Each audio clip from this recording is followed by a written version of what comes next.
Arkadaşlar Diriliş Ertuğrul'un son bölümünde arkadaşlar bize de rol verdi. Hepsine teşekkür ediyorum. Bu projeyi kahraman ecdadımızın ruhuna ithaf ediyoruz.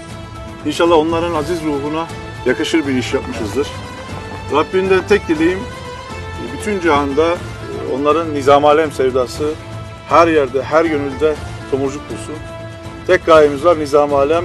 Allahu Ekber! Allahu Ekber! Allahu Ekber! Allahu Ekber!